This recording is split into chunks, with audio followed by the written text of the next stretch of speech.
Dempster, graphic designer, motion designer from Coney Island in Brooklyn. I like to focus more on a lot of special effects. I like to focus a lot more on Japanese art. I like a lot of anime inspired work, and also a lot of work focusing on just nuances of black culture as well.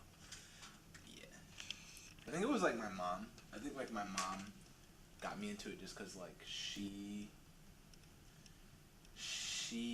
was an artist. She went to LaGuardia. I think it was some point when I was like, I want to say like 7, maybe like 7 or so. And like I found her portfolio. I found like her portfolio from LaGuardia, and I was like, this is cool. And I was like, let me do some stuff. I was like, let me just make some art. And I was like, it started from there. It was also Joan Mitchell Foundation that really like pushed me to like keep working on my craft. But then I think what made me realize I want to do this for a while was just when I was applying to high school and wanted to go to LaGuardia. Then I didn't get in. Then it was another time. I was between 17 and 19, and I wanted to go to art college. Then it didn't happen. It didn't happen for other reasons. Then I think it was at some point I found out my I don't even know what to call him. Jose. His name is Jose. He was my I guess our coach for Joan Mitchell Foundation. He told me one day, or I found out one day, that he never remembered any of my art pieces from when I was in that program. And I was in there for like 6 years. I guess I was there for like 6 years or so. And then I found out, yeah, he didn't remember any of my pieces or whatever like that. And I was like, wow. I was like, I'm not memorable. And I was like, okay, I gotta like push my shit. And then I was like, I have to push my craft, and I think from there I was just like, okay, I just gotta keep getting better. And I feel like from there it was just like the ball rolling of just being like, okay, now I'm here.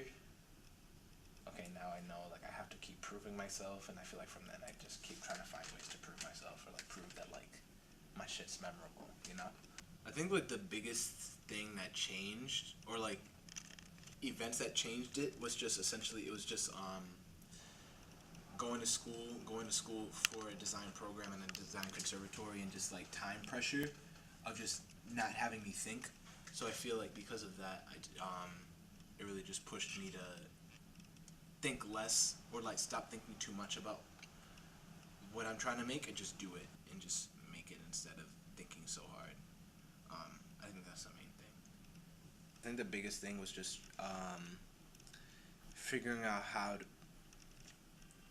my creative process of just knowing what I wanted to create, what I wanted to make as an artist, and how to actually create it, and just create it, and figuring out how to actually execute certain tasks effectively. I think that was the biggest issue I had to face as an artist, just trying to figure out what my actual craft or what my actual interests were.